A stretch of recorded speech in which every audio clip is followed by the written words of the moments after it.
Alors, selon notre système de pensée conventionnel, que signifie déjà être en bonne santé?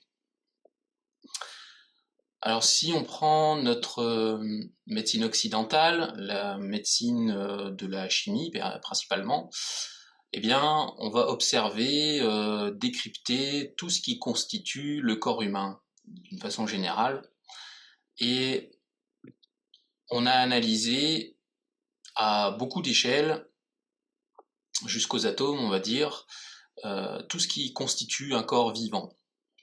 Donc, on raisonne en termes de matière. En termes de matière, pourquoi? Parce que c'est ce que nos yeux sont capables de percevoir.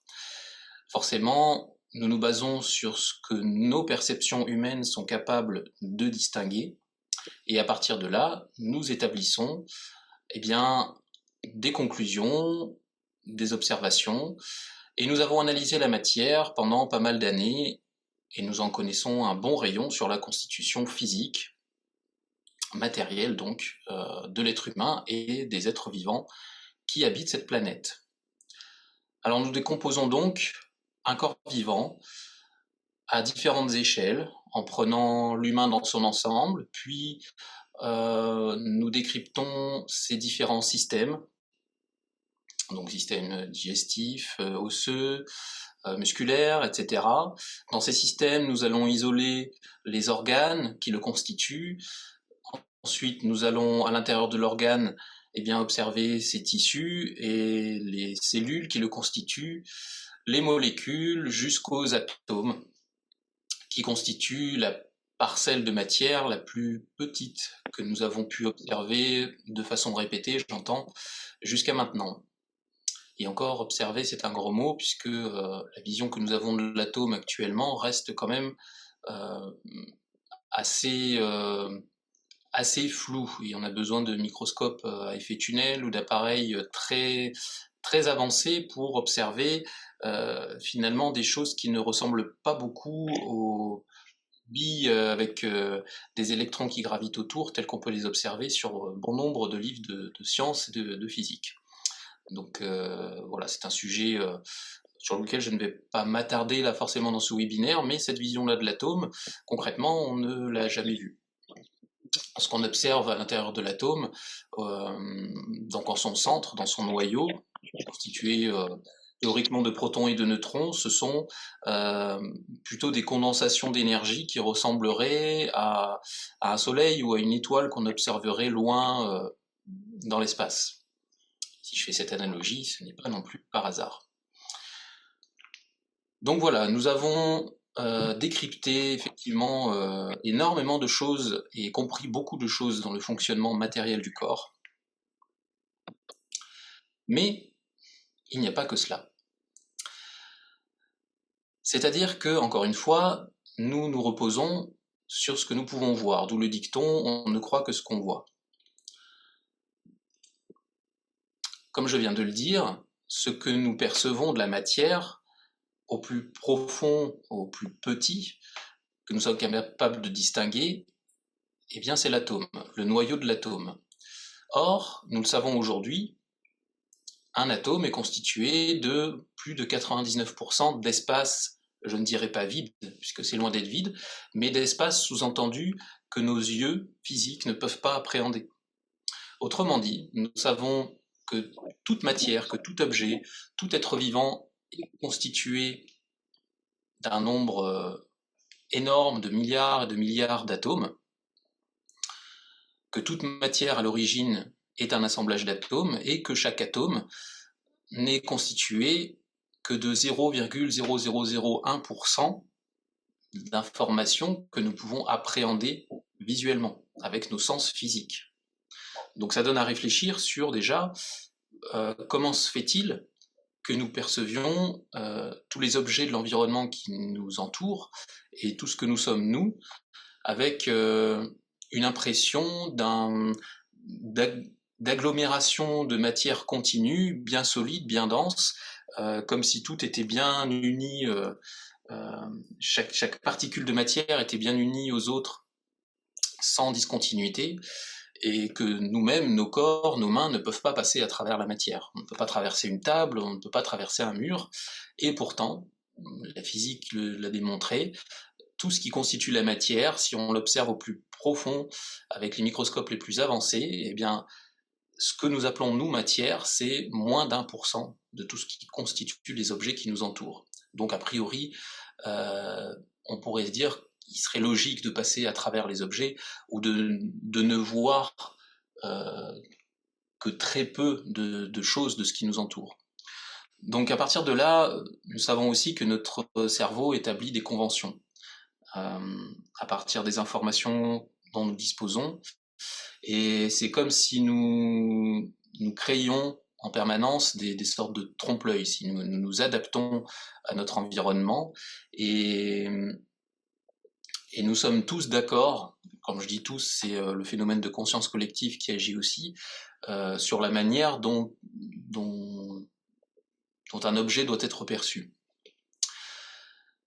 Sans aller trop loin sur le sujet, donc ce qui maintient les atomes entre eux, ce sont des forces gravitationnelles, des forces magnétiques. Et donc finalement, la réelle consistance des objets consiste plutôt en un assemblage de forces gravitationnelles plutôt que de matière bien lisse et bien dense qui structure tout et qui est unie de façon uniforme. Alors j'insiste lourdement sur le sujet pour aborder le côté invisible de l'humain, le côté énergétique. Puisque si l'atome est constitué de plus de 99% d'espace non perceptible par nos sens physiques, eh bien il y a pourtant énormément d'informations qui fluctuent dans cet espace. Et cet océan d'informations, nous, humains, avons la capacité de l'appréhender. C'est tout à fait à notre portée. Et dans ce vaste flux d'informations, on trouve bien, beaucoup de choses qui expliquent nos variations d'humeur, nos pensées persistantes, nos blessures émotionnelles qui vont aussi durer et se renforcer au fil du temps, tant que nous ne les traitons pas, tant qu'on ne les conscientise pas. On y trouve encore tout un tas de choses que je ne pourrais pas lister complètement, mais simplement, déjà pour commencer, il est important de changer de regard, de changer de point de vue sur ce que l'on est et sur le monde qui nous entoure et sur la vie qui nous entoure, pour comprendre réellement ce que nous sommes. Parce que tant que nous serons butés et limités à une vision physique, matérielle, donc j'entends par là comprise dans la limite des bandes de fréquences que nos sens physiques peuvent percevoir, c'est-à-dire que nos yeux captent une certaine bande de fréquences qui correspond au spectre de la lumière blanche, nos oreilles captent aussi une certaine gamme de fréquences, de 20 à 20 000 Hz, et ainsi de suite, et tous nos capteurs sensoriels sont finalement en mesure de recevoir telle ou telle gamme de fréquences. Et ces ensembles de fréquences nous donnent l'interprétation que nous faisons de la réalité.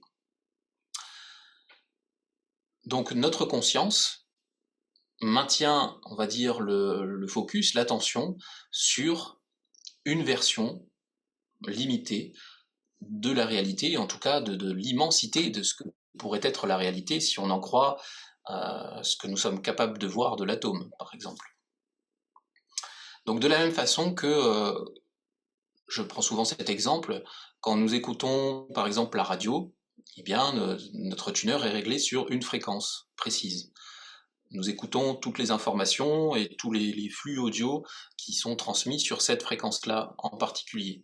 Pour autant, nous savons que la bande FM comprend une large gamme de fréquences et que sur chaque fréquence va être transmis des musiques différentes, des informations différentes, puisque ça correspond à chaque fois à une station distincte. Ces fréquences sont espacées les unes des autres, mais finalement nous avons un grand éventail de choix à écouter dans une certaine gamme. Et quand nous réglons notre tuner sur une station, sur une fréquence, nous n'empêchons pas les autres d'émettre. Toutes ces toutes ces fréquences continuent d'émettre et sont partout autour de nous.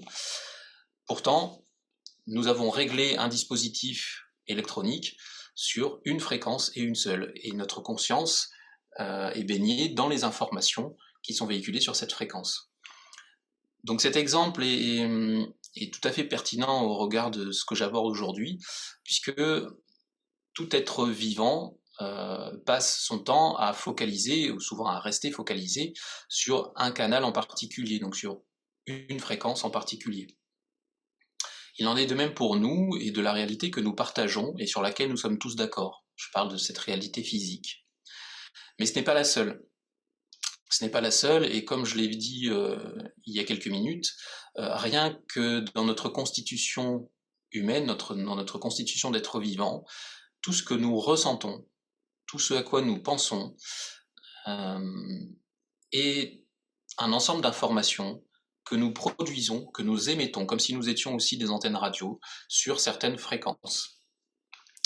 Et nous produisons continuellement des signaux sans même nous en rendre compte, et surtout sans réaliser l'impact que peuvent avoir ces fréquences, aussi bien sur nous-mêmes que sur notre environnement extérieur, et sur les autres. Donc pour comprendre cet aspect invisible de l'humain, et donc comprendre ce qu'est la bioénergie, qu'est-ce qu'on fait en bioénergie, en équilibrage énergétique, il faut déjà être conscient de cet aspect-là. Nous allons explorer dans cette discipline l'être humain dans un vaste champ de réalité. Et on peut se percevoir du coup comme des êtres, on va dire, multidimensionnels, multifréquences. L'être que nous voyons là est la représentation, la manifestation de ce que nous sommes dans une certaine gamme de fréquences. Si nous montons le curseur, si nous réglons notre tuner pour faire la comparaison avec la radio, sur des fréquences plus élevées, nous verrons une réalité plus riche, en tout cas différente. Nous allons voir des informations que nous ne percevrions pas habituellement, mais qui expliquent déjà certaines choses que nous pouvons ressentir, peut-être des douleurs inexplicables, parce qu'il n'y a pas eu de coup, de choc à cet endroit-là.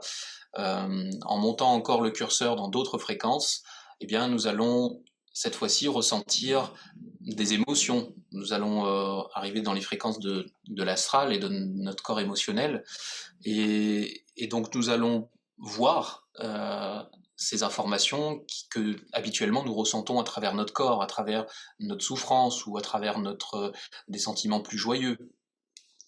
Tout ça est le résultat d'informations, d'énergie qui sont habituellement intangibles pour nous, mais qui sont toujours présentes. De la même manière que nous utilisons quotidiennement le Bluetooth, le Wi-Fi et tout un tas d'autres fréquences dans lesquelles nous baignons, sans nous demander si elles existent ou si elles sont là. On le sait. Si on a du réseau, on a du réseau. On sait que ces fréquences parviennent jusqu'à nous.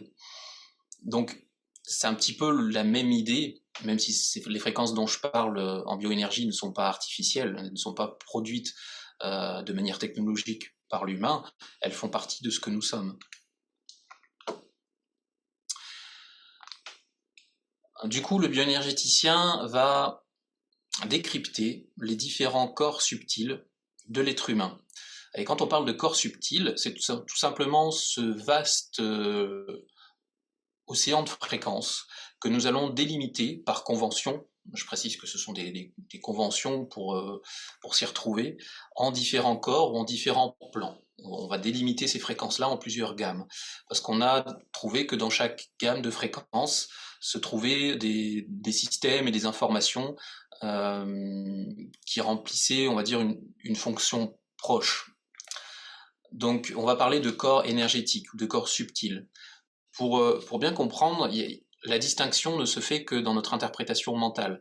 Toutes ces fréquences sont là, et en fait, il s'agit à un certain niveau d'un même signal, un signal maître, si l'on veut, qui peut être vu dans une multitude de niveaux de fréquences.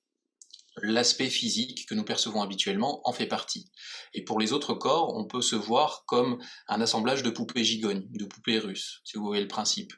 Le corps physique faisant partie des poupées les plus petites qui seront imbriquées dans d'autres corps. Bon, tout dépend du regard qu'on va poser. Là, on peut être à la fois, on peut se positionner à la fois si on perçoit ces informations à l'extérieur comme la plus petite poupée, mais si on voit ces informations à l'intérieur de nous, on peut être aussi la plus grande. Je vais m'expliquer là-dessus.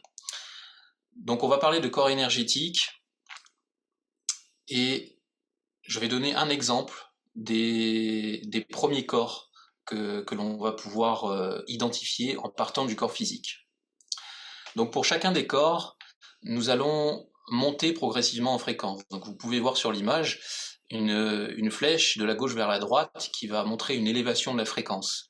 Et donc une onde juste au-dessus qui accélère, donc la période de cette onde diminue de plus en plus, ce qui signifie que la fréquence du signal augmente.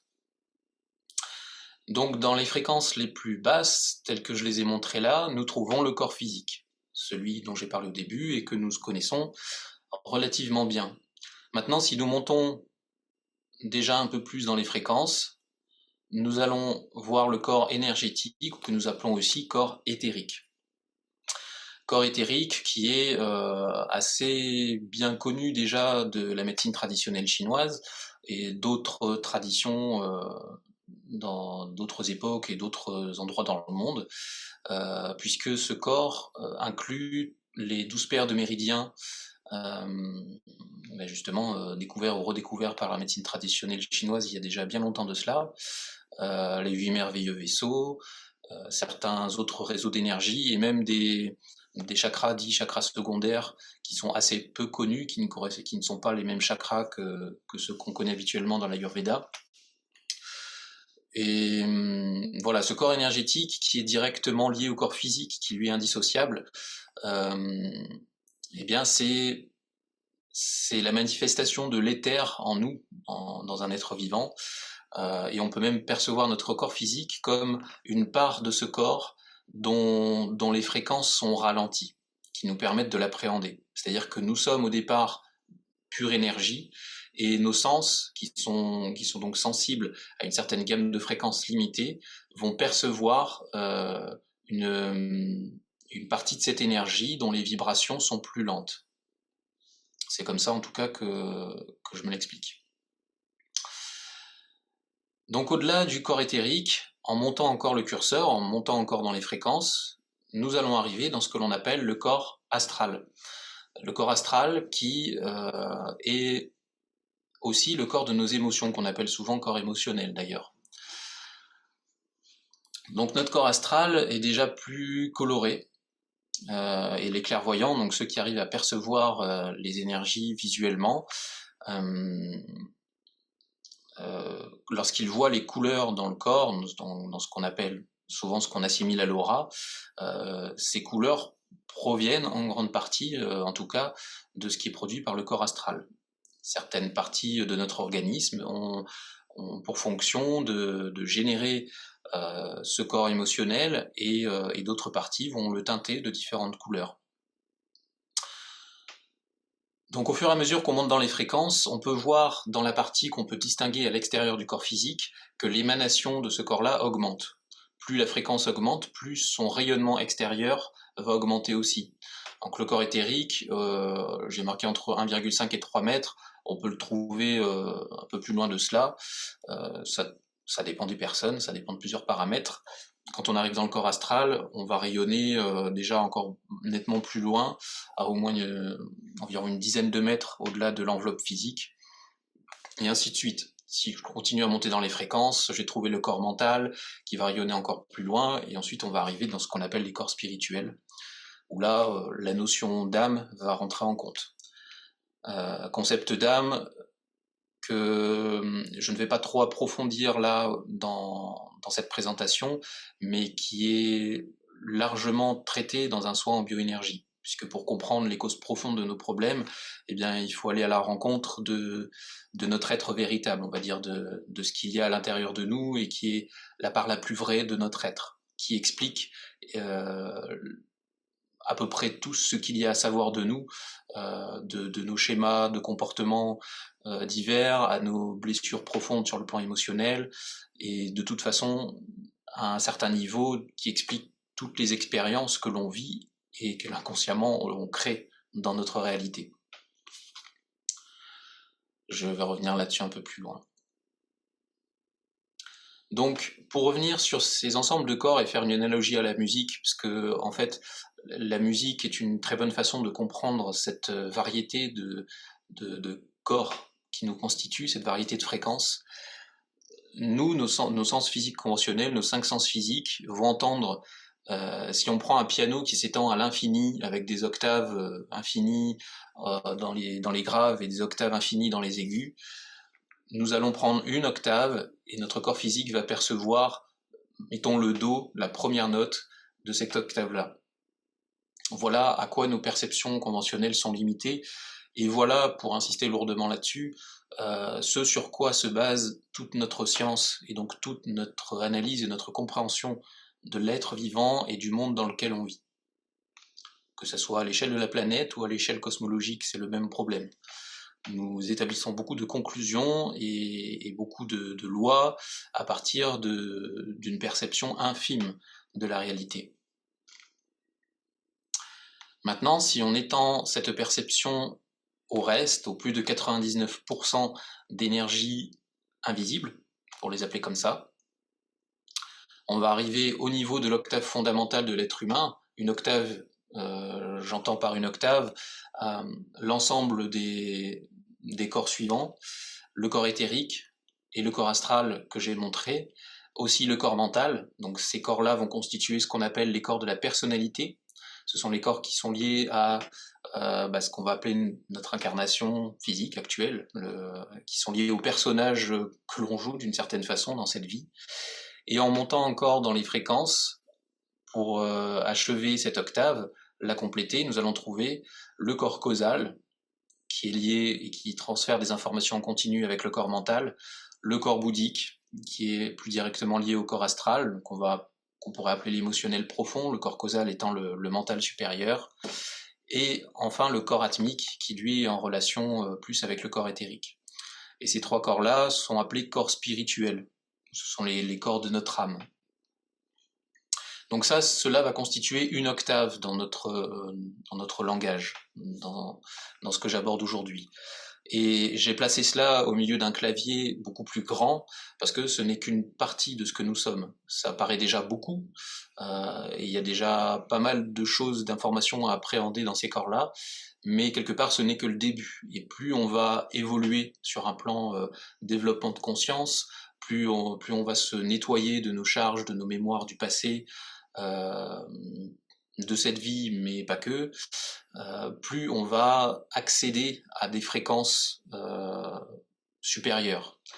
Et c'est là qu'on va parler d'octaves supérieures, on va accéder à d'autres corps, et ce n'est pas qu'une question, ce n'est pas une course à acquérir ou à se reconnecter au plus d'énergie, au plus de corps possible, à rayonner le plus loin possible. Ça a surtout pour effet d'amplifier nos capacités d'action dans notre réalité et notre capacité à influencer la réalité. Parce que finalement, le soin en bioénergie va avoir plusieurs fonctions. Ça va soulager de pas mal de choses. En fait, on peut travailler sur un peu tout et n'importe quoi dans un équilibrage énergétique. Ça va d'une douleur physique à des problèmes émotionnels, à des dépressions, à des addictions, à diverses pathologies que l'on peut accompagner aussi. Mais l'effet va aller au-delà de ça, en se nettoyant de beaucoup d'informations dans toutes ces fréquences, forcément, notre perception va changer. Nos envies vont évoluer aussi, nos croyances, ce qui nous faisait du bien auparavant, eh bien, on pourra s'en passer et on va plutôt avoir envie d'autre chose. On va ouvrir aussi notre champ de possibilités. On va décloisonner certaines limites psychiques qui nous bloquaient et dont on n'avait pas forcément conscience avant. Et donc forcément, on va parler d'expansion de la conscience. Et cette expansion de la conscience, elle s'accompagne aussi de l'acquisition, ou plutôt de la reconnexion, à des capacités qu'on pourrait appeler spirituelles, qui étaient là, qui étaient dormantes et qui vont se réveiller, qui vont se stimuler au fur et à mesure. L'autre effet, c'est que nous allons et c'est un des buts majeurs de ce type de soins, un des buts qui me tient le plus à cœur, c'est de nous reconnecter à notre âme, justement, de retrouver la connexion et la mémoire de ce que nous sommes vraiment. Alors au-delà du verbiage spirituel qui peut faire un petit peu New Age, concrètement, qu'est-ce qui va se passer?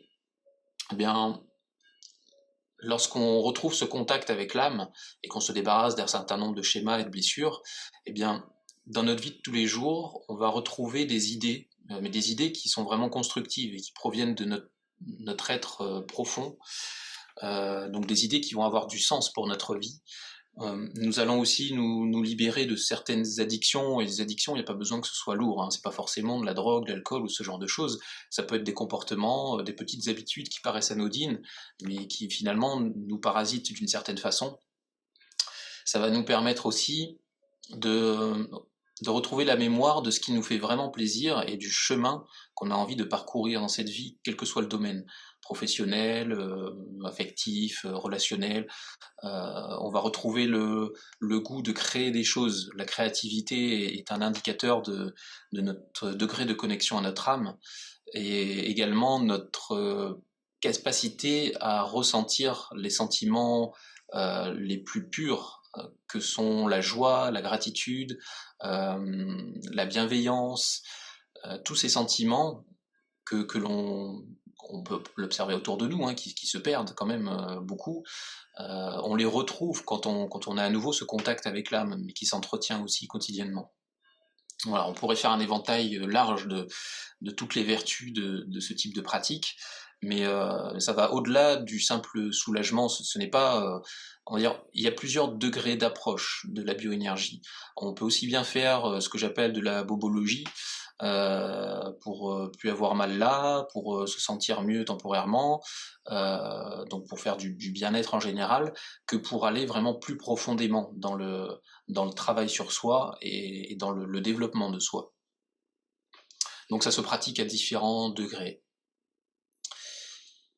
Donc quelques exemples de ce qu'on pourrait appeler des anomalies qu'on pourrait trouver dans les corps subtils, donc ce qu'un bioénergéticien va apprendre à détecter et à traiter. On pourrait citer par exemple les kystes mentaux et émotionnels. Donc un kyste mental ou un kyste émotionnel, ça va être une condensation, une agglomération d'énergie, donc soit de type mental, soit de type émotionnel. Encore une fois, pour préciser ça, je rappelle que quand on ressent une émotion ou quand on produit une pensée, on génère quelque chose de... Alors tangible, c'est pas le mot de notre point de vue, mais qui existe en tout cas, qui existe et par des perceptions extrasensorielles, parce que j'ai pas trop insisté là-dessus, mais pour pratiquer la bioénergie, on peut utiliser des outils de radiesthésie, différentes choses, mais bon, moi j'ai appris à, à agir et à détecter ces phénomènes en développant des perceptions subtiles que nous avons tous. Et la première que j'ai apprise à développer, c'est donc le clair ressenti qui permet de toucher, alors sans contact physique direct, de toucher ces phénomènes en se focalisant dessus. Et donc on va ressentir leur texture, leur densité, leur taille aussi clairement quand c'est bien développé que si je touchais un objet physique. C'est-à-dire que si je scanne la personne, que je cherche par exemple une charge émotionnelle ou un kyste émotionnel, eh bien en parcourant même à distance le corps de la personne, ma main va heurter ces obstacles qui sont ces charges. Après, quand on a d'autres perceptions, on peut les voir, on peut même avoir des odeurs. On peut avoir l'information directe de où sont localisées telle ou telle charge, soit par télépathie, soit par clair savoir. Enfin voilà, on a tout un tas de canaux de perception et plus on va pratiquer, plus ils vont se développer aussi d'eux-mêmes. Donc voilà un exemple de ce que l'on peut trouver et concrètement ça ressemble à ça, c'est-à-dire que souvent ces kystes ils vont avoir une forme plus ou moins sphérique, pas forcément très régulière et quand on les touche c'est froid, c'est poisseux, c'est vraiment pas agréable du tout et ces kystes ils peuvent se trouver à l'extérieur du corps et des fois à l'intérieur et ils sont reliés par une sorte de lien à la zone qui est à l'origine de l'émotion en question ou de la pensée en question. Ça peut être un choc, un trauma émotionnel instantané qui va produire cette énergie-là d'un coup. Ça peut être une agglomération d'émotions accumulées tout le temps sur les mêmes fréquences. Donc par exemple si je ressasse un manque affectif et que je suis connecté là-dessus en permanence, que tous les soirs je broie du noir, que j'espère et que je me sens mal aimé, etc., je vais aussi créer des agglomérats d'énergie dans cette zone-là qui vont affaiblir sur d'autres fréquences en dessous l'énergie vitale, l'énergie qu'il y a dans le cœur, donc l'éther, et qui au bout d'un moment vont toucher l'organe physique du cœur en lui-même. C'est un exemple parmi des tas d'autres. Et là, une maladie cardiovasculaire peut apparaître, par exemple, conséquence, entre autres, de trop de blessures affectives, ou on est souvent dans cette thématique-là au niveau du cœur. On va aussi être sur des problématiques d'âme. Voilà, chaque zone du corps va avoir aussi une signification particulière, une symbolique qui se vérifie très souvent. Notre corps nous parle, c'est de plus en plus connu et reconnu. Donc autre exemple de ce que l'on peut trouver, on va parler d'objets négatifs. Donc là, ce sont concrètement des objets invisibles qui vont se trouver dans le corps éthérique, dans le corps astral, parfois dans les corps spirituels, des fois dans le corps mental si c'est nous qui les créons. Ça se peut aussi. Et ces objets vont être la manifestation soit de choses qu'on a reçues. Alors là, l'exemple sur l'image, c'est un couteau dans le dos. Typiquement, on voit ce genre de choses si dans l'entourage de la personne, il y a des gens hypocrites, on va dire, qui paraissent bien et tout sourire par devant, mais qui par derrière profèrent de mauvaises intentions, émettent de mauvaises paroles, ou tout simplement, on va dire, jalouses ou ont de mauvaises intentions. Donc ça paraît cliché, ça paraît difficile à concevoir, mais en fait, ce que la conscience collective a comme perception, le couteau dans le dos, pour nous c'est très symbolique, eh bien l'énergie peut se manifester vraiment sous cette forme-là. Je montrerai un autre exemple tout à l'heure. Et donc après, je montrerai aussi comment nous pouvons créer ce type de blocage par le fait de ressasser certaines idées sur nous-mêmes, par exemple, ou en procrastinant, par exemple. Il y a tout un tas d'exemples. Ce qu'on pourrait trouver d'autres aussi, ce sont ce qu'on appelle des parasites. Alors, sur ces autres fréquences dont je parle, notamment dans l'astral, qui est vaste, hein, qui inclut une large gamme de fréquences. On parle de bas astral, de haut astral. Plutôt dans le bas astral, on va trouver ce qu'on appelle des parasites astraux, qui sont vraiment des sortes de bestioles, si on peut dire ça comme ça, qui existent sur ces autres plans et qui parfois vont s'accrocher à nous dans des zones du corps où il n'y a pas de hasard, ce sont des zones du corps où on est affaibli. Souvent, on a des pertes d'énergie, des fuites, des fissures. Et de la même manière qu'un parasite physique va s'accrocher à un endroit du corps où il y a une plaie ouverte pour pomper le sang, et ben, au niveau énergétique, certains parasites vont s'accrocher là où nous perdons de l'énergie pour s'en nourrir du coup. Donc c'est plus ou moins la même idée. Alors ces parasites ont différentes formes, ils vont se localiser à différents endroits. Et alors, pour l'anecdote, il n'est pas rare d'avoir dans notre corps un parasite qui a une forme un peu animale, qui correspond à un animal connu dans le monde physique, dont on a peur. Si on a une phobie particulière, par exemple, de serpents ou d'araignées, on trouve fréquemment ce type de parasite avec une forme arachnoïde ou serpent dans le corps de la personne. Voilà. Comme quoi, on trouve très fréquemment dans l'invisible, de toute façon, des explications à ce qui ne s'explique pas de façon rationnelle, en fait, dans notre réalité physique. Quand un enfant naît quand on est né, que rien dans son expérience de cette vie-là n'explique une peur profonde pour tel animal ou quoi que ce soit, bon, la réponse, elle se trouve dans l'invisible. Voilà, on peut aller trouver des causes dites karmiques, c'est-à-dire dans d'autres manifestations de l'âme. Ou justement dans ce type de blocage qui peut perturber le corps astral. Donc l'autre exemple dont je parlais, et là on va faire un pont avec une analyse un petit peu plus profonde à partir du moment où on va trouver un blocage de ce genre. Donc une personne on va trouver dans son corps, dans un de ses corps, une sorte de muret devant les pieds. Alors ce que j'ai mis là, c'est vraiment un cas que j'ai rencontré à plusieurs reprises. Donc la personne va avoir un muret devant ses pieds et la symbolique, bah, qu'est-ce que ça nous inspire? La personne n'avance pas, ou quelque chose l'empêche d'avancer. Donc là, où se trouve cet objet, c'est-à-dire dans quelle dimension, dans quel corps, dans quel plan de fréquence, ça va nous donner une indication de son origine, de pourquoi il est là. Et donc, est-ce que éventuellement, il serait bon que la personne comprenne quelque chose sur elle-même à ce sujet. Donc là, en l'occurrence, on va dire que le muret a été détecté dans le corps mental.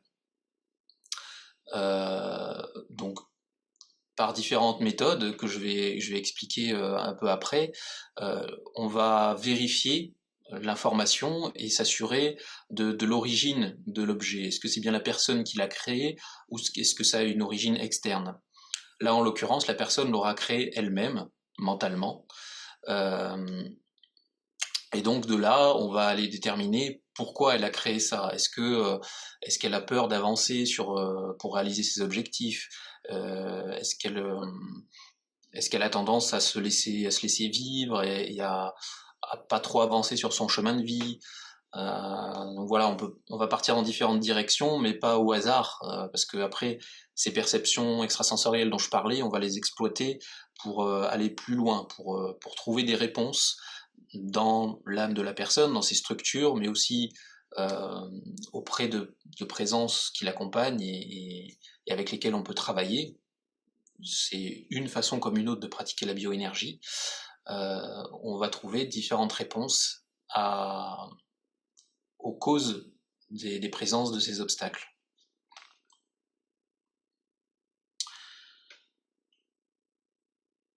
Alors, un petit inventaire non exhaustif de ce que l'on peut trouver, traiter dans le subtil, en bioénergie ou par d'autres méthodes d'ailleurs. Alors, il va y avoir les influences de la conscience collective. Nous sommes tous reliés à la conscience collective et même à plusieurs consciences collectives. Lorsque, mettons, vous êtes chez vous, dans votre foyer, avec votre famille, eh bien, dans votre foyer, vous générez tous une conscience collective. Si vous êtes au travail, dans un bureau, toutes les personnes présentes dans le bureau et même toutes les personnes du bâtiment et de l'entreprise, par exemple, sont reliées à la conscience collective de l'entreprise. Il y a des consciences collectives à l'échelle des lieux où vous vivez, villages, villes, départements, pays, et une conscience collective planétaire, pour ne s'arrêter qu'à ça. Et donc tout ça, ça nous influence forcément. On va aussi avoir tout ce qui est lié à l'alimentation, forcément, donc qui va nuire principalement au corps physique et au corps éthérique, du coup. On peut trouver des pollutions dans le corps éthérique liées à l'alimentation, mais ça va aussi s'inscrire parfois dans les corps subtils, dans les corps spirituels, je veux dire. Alors après, il y a tout ce qui est relationnel, toutes les personnes qui font partie de notre réalité, que ce soit les relations, que ce soit les collègues, les conjoints, la famille, tout ça va avoir un impact sur nos énergies. Alors on va traiter les liens, on va éventuellement conscientiser des choses qui plombent les relations depuis plus ou moins longtemps, et qui, même si on décide, nous, consciemment, de laisser ça de côté, indirectement, vont quand même nous affecter. Il y a aussi tout ce qui a à voir avec notre environnement, les mémoires des lieux, les énergies dans lesquelles on baigne. Donc là, c'est le domaine de la géobiologie. Donc je ne vais pas épiloguer sur le sujet dans cette conférence, mais l'environnement dans lequel on vit, l'environnement dans lequel on travaille, dans lequel on évolue d'une manière générale, sur le plan invisible, énergétique, a un impact non négligeable sur notre santé, sur tous les plans, notamment au niveau énergétique, au niveau émotionnel, mental, etc.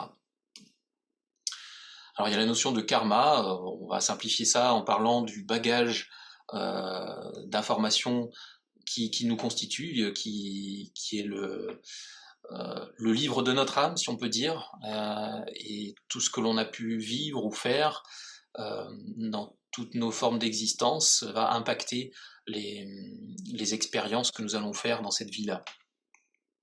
Nous passons beaucoup de temps dans notre vie à résoudre des situations qui se sont créées dans d'autres manifestations de nous, dans d'autres incarnations, pour dire ça comme ça. Il y a aussi tout le côté transgénérationnel.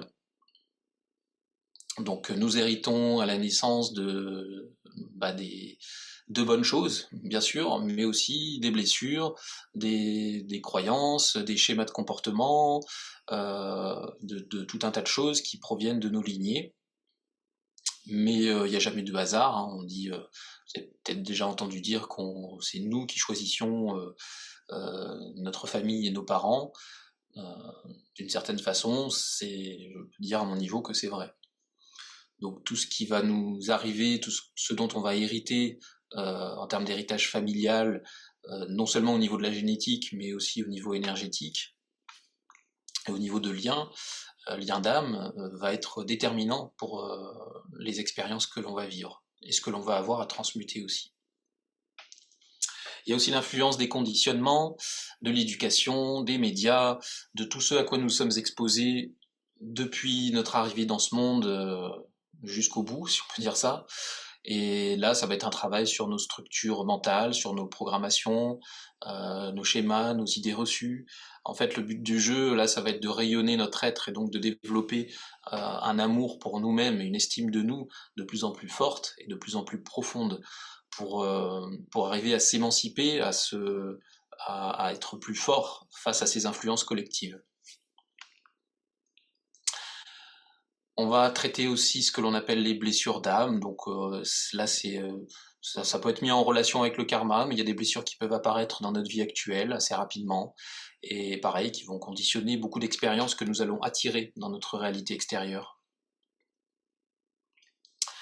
Les traumas d'enfance, même idée, et toutes les influences plus vastes, en fait. Encore une fois, tout est énergie. Donc nous sommes soumis à des influences non seulement dans notre environnement local direct, chez nous, là où nous nous trouvons, mais la planète a aussi ses énergies, ses influences, ses fluctuations, notre étoile, le soleil, le système solaire, et de façon encore plus vaste, tout produit continuellement de l'énergie qui nous parvient, auquel nous sommes exposés, et il y a des fois des états d'être collectifs que nous ne nous expliquons pas forcément, qui sont en relation avec des événements particuliers sur un plan planétaire, cosmique, et ce n'est pas négligeable. Alors, que peut-on faire face à ça? Bah déjà, c'est là que le travail sur nous va avoir son importance, parce qu'on peut pas, on va pas aller changer ce qui se passe au niveau du Soleil, mais par contre, l'impact que ça a sur nous, ça, on peut agir. Et après, bah, ce que j'abordais précédemment, hein, tout ce qui est parasitage, emprise, sur le plan énergétique, mais aussi sur le plan physique. D'ailleurs, il y a souvent une analogie. Si on est parasité dans l'invisible, qu'on est soumis à justement des parasites, des entités, ce genre de choses, très souvent, il y a des résonances avec ce que nous vivons dans notre vie physique, par rapport à des relations plus ou moins proches, aux comportements que les autres vont avoir tendance à entretenir avec nous, la manière dont ils vont nous considérer, nous traiter, ce qu'on va attendre de nous, voilà, on parle de comportements manipulateurs ou autoritaires, ce genre de choses. S'il se passe ça dans notre réalité de manière répétée, il se peut fortement que dans l'invisible, nous soyons aussi sous certaines emprises. Alors voilà un petit exemple visuel de ce qu'on peut mesurer sur le corps humain. Donc cette capture, c'est donc les images que je vous montre là, c'est moi qui les ai prises, pardon, avec un appareil qui est la caméra HDV du professeur Korotkov, caméra HDV qui s'appelle BioL maintenant, et que j'utilisais pendant un certain temps pour proposer une capture avant et après un soin.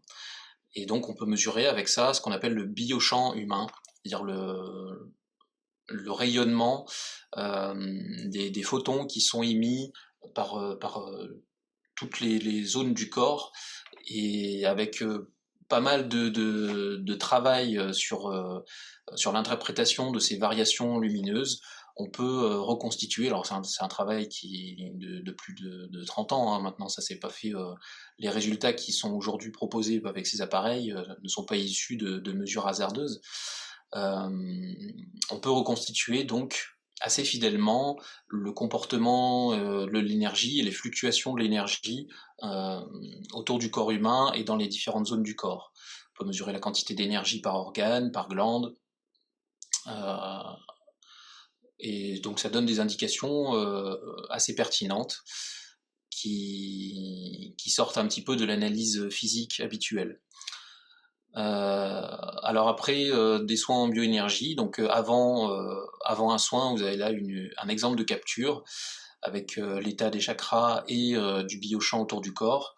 Et après le même soin, donc là c'est la même personne, après 2 heures et demie de séance à peu près, la mesure donnait ceci.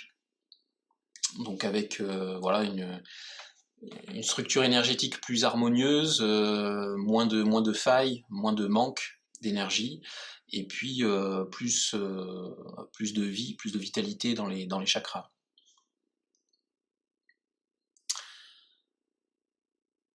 Alors l'étape suivante après le nettoyage des corps subtils, même si je l'ai déjà abordé, eh ben, c'est l'investigation sur les causes profondes. C'est-à-dire que, comme l'exemple que j'ai donné tout à l'heure avec le muret, en fonction de ce que je vais trouver dans ma séance, eh bien, ça va amener à des compréhensions. Comme je disais, un nettoyage énergétique, c'est bien, mais s'il n'y a pas de compréhension, s'il n'y a pas une implication de la conscience de la personne, ça durera un certain temps, plus ou moins long, on le souhaite le plus long possible en général, mais il y a de fortes chances pour que la personne reproduise des schémas, se remette dans des états émotionnels et psychologiques qui vont à nouveau attirer dans son énergie le même genre de blocage que ce qu'on a pu trouver auparavant. Donc la partie la plus, j'ai envie de dire, subtile et peut-être la plus intéressante de l'équilibrage énergétique, même si tout ce qu'on aborde peut paraître déjà assez extraordinaire, c'est vraiment trouver le pourquoi et déterminer au bout du compte les schémas mentaux, les programmes qu'entretient cette personne qui explique pourquoi elle crée ces situations, pourquoi elle s'est retrouvée avec les dits blocages, entre guillemets, dans ses corps. Et là, c'est un travail qu'on pourrait qualifier de psychologique, dans le sens où ça va passer par un échange, et encore une fois, les perceptions subtiles vont nous aider à avoir d'autres informations. Alors, je dis les perceptions subtiles, mais ça va aussi passer par l'intuition, voilà, par un ressenti. Tout ça, ce sont des choses qu'on apprend à développer et qui vont nous rendre plus efficaces dans ce côté déterminer le pourquoi des événements.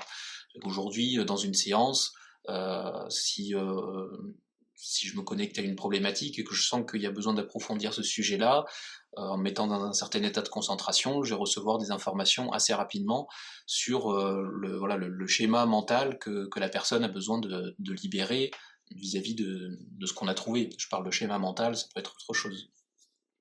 Donc c'est un véritable travail d'investigation finalement. On a trouvé un certain nombre de soucis, pour dire ça comme ça, dans les corps de la personne, et ensuite c'est comme recouper des indices sur une table, on observe tout, et puis on va se dire, ok, qu'est-ce qu'on fait avec tout ça, quelle est la leçon du jour en fait, c'est bien ça. Parce qu'une fois qu'on mène la séance avec un peu plus de pratique, on va dire, avec un peu plus d'habitude, on va partir d'une information initiale qu'on va percevoir dans l'invisible, et ça va nous amener à parcourir un chemin qui est pas forcément toujours en corrélation avec ce que la personne attendrait tout de suite, mais qui va prendre du sens au fur et à mesure de la séance. Et qui, à terme, a pour but de répondre vraiment aux, aux besoins, aux besoins les plus profonds de la personne à l'instant T, même si elle n'en avait pas forcément conscience au départ.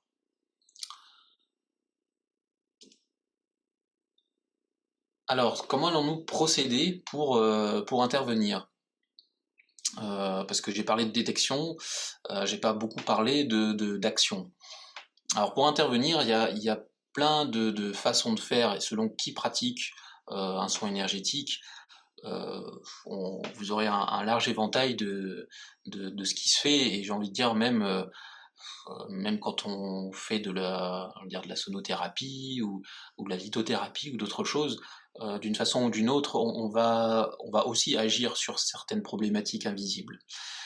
Donc là, en bioénergie, dans la méthode que j'ai apprise, il y a plusieurs choses, et j'y ai rajouté une pratique d'un autre enseignement qui est l'informationnel, ce qui va donner un éventail. Donc là, je donne 3 exemples de façons de procédés que l'on peut utiliser pour intervenir sur l'invisible. Alors on peut, toujours en développant ses capacités subtiles, collaborer avec les présences invisibles. Donc de la même manière qu'il y a des parasites et des entités, des choses peu vibratoires dans l'invisible, il y a heureusement des consciences qui sont sur des plans de fréquence supérieurs, qui nous guident, d'ailleurs qu'on appelle souvent nos guides, qui sont nos présences gardiennes, anges gardiens, archanges gardiens, etc. Il y en a beaucoup. On pourrait ouvrir tout un débat sur ce que sont ces présences réellement, et comment interpréter leur existence. Toujours est-il que lorsque l'on sait se connecter à ces bonnes énergies, eh bien on peut collaborer avec, aussi bien pour les soins que pour la géobiologie d'ailleurs.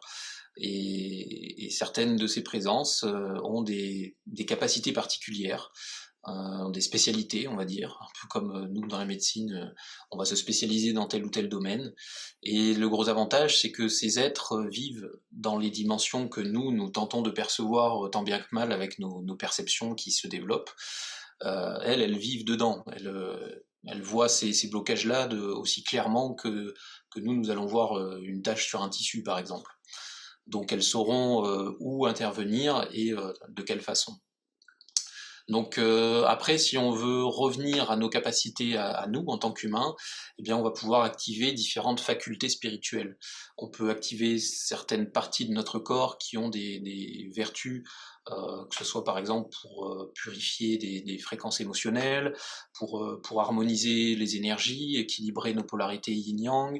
On a tout un tas de systèmes à l'intérieur de nous.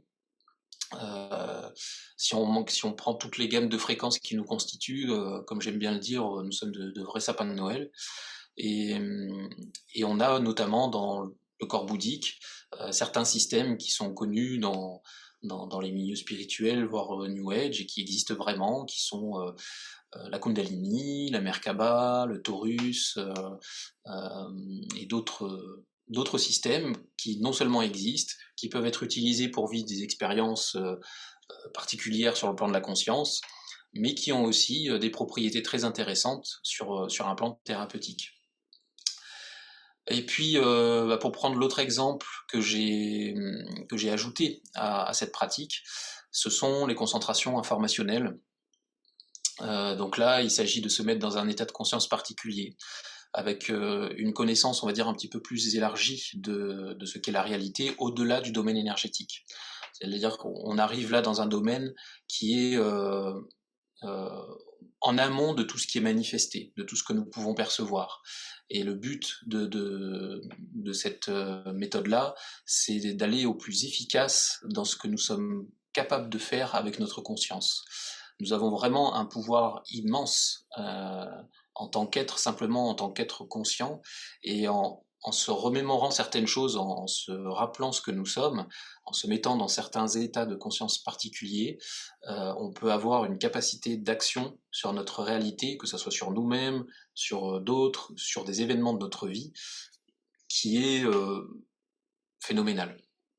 Et ça se vit, ça s'expérimente, et moi personnellement j'utilise de plus en plus ces méthodes-là, que ce soit en soins ou en géobiologie, d'où la méthode d'ailleurs que j'ai développée de géobiologie informationnelle.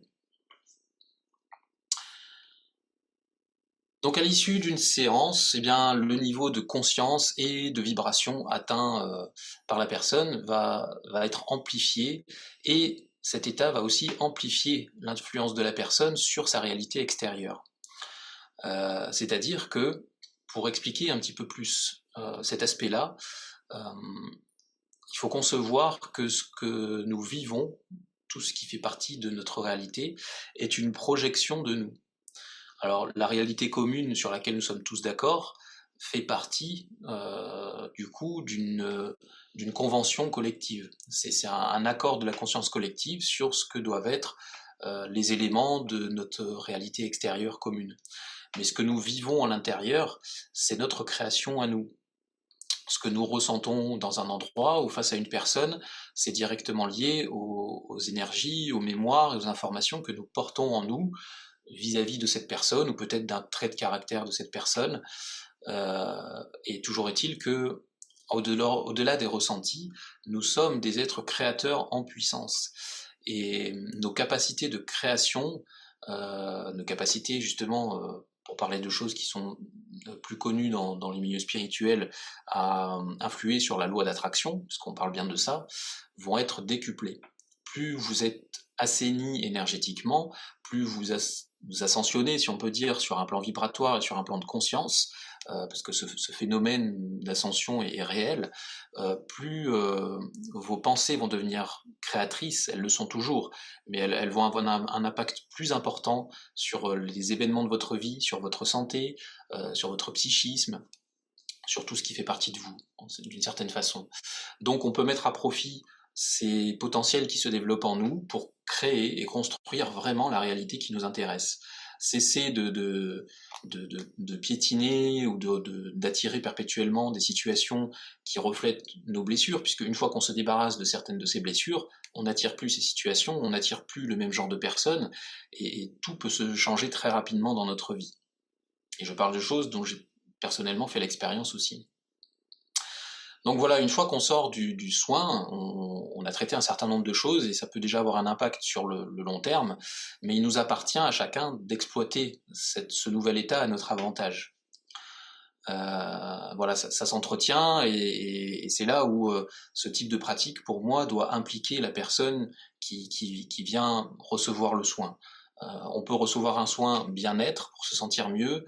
Ce que je trouve plus intéressant, c'est d'aller chercher des outils, des clés de compréhension, comme prendre un petit coup d'accélérateur dans notre évolution personnelle, et ensuite ça nous permet de nous remettre sur les bons rails, et après à nous de jouer. À nous de jouer pour entretenir ça et aller encore plus loin dans notre développement. Voilà pour la présentation de ce qu'est la bioénergie. Maintenant, je vais parler, pour terminer et assez rapidement, de la formation que je propose dorénavant pour devenir bioénergéticien, donc pour apprendre à pratiquer l'équilibrage énergétique. Donc, la formation que je propose aujourd'hui, elle se décompose en plusieurs modules, donc pour l'instant en 6 modules incluant une synthèse, et ces modules sont prévus sur, en général, 2 jours, ce sera peut-être un peu plus pour certains blocs, et ces modules peuvent se suivre dans un ordre, l'ordre que l'on veut, puisque j'ai conçu ça comme pour la formation en géobiologie, de façon à ce que si on suit un module, on n'ait pas besoin d'avoir à rattraper le précédent, puisque dès le début, on reverra à chaque fois les bases, la façon de procéder pour traiter, il y aura un petit entraînement pour stimuler les perceptions extrasensorielles, apprendre s'exercer aussi pour utiliser telle ou telle méthode, dont celle que j'ai évoquée tout à l'heure, communication avec les présences, activation de systèmes et concentration informationnelle. Donc vaste programme, mais on se consacrera à chaque fois une partie de la formation, une partie du stage pour se remettre là-dedans. Et de toute façon, on pratique beaucoup au fur et à mesure de ces stages. Donc voilà la décomposition actuelle des modules, sachant qu'il y aura des modules complémentaires qui viendront se rajouter pour se perfectionner et pour voir un peu plus en détail d'autres types de blocages qui sont pas les plus impactants, on va dire. Donc le premier module, là que je propose dès le mois prochain, va concerner les soins généraux, donc le genre de soins qu'on va faire à chaque séance, autant que faire se peut. Donc c'est-à-dire on va agir à la fin de chaque séance sur les mémoires cellulaires, sur l'équilibrage des différents corps entre eux, sur les organes et les glandes, sur l'eau du corps, sur le sang, et puis on va aussi aborder le corps éthérique, ce qu'on peut trouver comme nuisance et ce qu'on peut améliorer dans le corps éthérique et dans le corps atmique. À chaque fois, pour chaque module, je propose de traiter un corps de la personnalité et son corps spirituel qui lui est le plus directement associé. Pourquoi? Parce que beaucoup de problématiques qu'on va trouver dans le corps éthérique, par exemple, sont en lien avec ce qu'on va trouver dans le corps atmique. Encore une fois, ça fonctionne par paire. Il y a les corps de notre âme et il y a leur manifestation à travers notre incarnation actuelle. Le deuxième module va plus s'intéresser au côté émotionnel, donc ça va concerner les corps émotionnels, le corps astral et le corps bouddhique. Et donc on va aller sur les blessures profondes et moins profondes, les charges émotionnelles passagères, les liens émotionnels et affectifs, etc. Et puis aussi un bon nombre de choses qu'on peut trouver dans le corps astral, et il y a largement de quoi faire. Dans un troisième temps, le troisième module va concerner, lui, le côté mental. Donc on va traiter le corps mental et le corps causal, qui, je le rappelle, est le mental supérieur. Et là, on va parler de pensée parasite, de programmation, de conflits programmants, de croyances, et puis de tout ce qui est aussi certaines mémoires dans la zone du cerveau, du cervelet, et puis le côté psychologique. Ensuite, un module qui va concerner des accompagnements spécifiques, donc des soins assez particuliers, des soins qu'on peut donner aux animaux, par exemple, et puis aussi l'accompagnement de tout ce qui concerne le féminin, les soins qui sont spécifiques à la femme, à la grossesse et à la gestation, les soins aussi sur l'enfant intérieur, et les soins sur l'enfant. Bébé ou plus grand. Et puis on va parler aussi de tout ce qui est nuisance extérieure, le côté géobiologie, le côté relations, environnement de la personne. Module 5, ça va être l'initiation à la méthode Shekinah, qui est l'alternative. Une autre version du soin que j'ai développé, où là on va davantage employer les méthodes informationnelles, et puis on va s'intéresser en premier lieu aux sources profondes des blocages. On va aller directement à ce que la personne a le plus besoin d'observer et de comprendre en elle, pour ensuite orienter le soin dans cette direction-là. Et pas que. Bon, il y a d'autres choses qui changent un petit peu dans cette méthode, qui va moins décrypter en détail les corps subtils et qui va aller beaucoup plus. On va consacrer beaucoup plus de temps à l'analyse et à la transmutation des schémas des personnes pour engendrer des transformations profondes, efficaces et durables. Donc c'est une partie que je recommande pas forcément de faire en premier, puisque là, tout ce qu'on appelle les perceptions extrasensorielles, qui se développent au fur et à mesure de la pratique, vont nous être très utiles. Et puis le dernier module, qui lui, par contre, pour le coup, se fait bien en dernier lieu, qui sera la synthèse, où là, on va travailler sur des dossiers de soins complets, on va dispenser des séances complètes, et donc on va synthétiser tous les savoirs et savoir-faire qu'on aura abordés au cours des autres modules.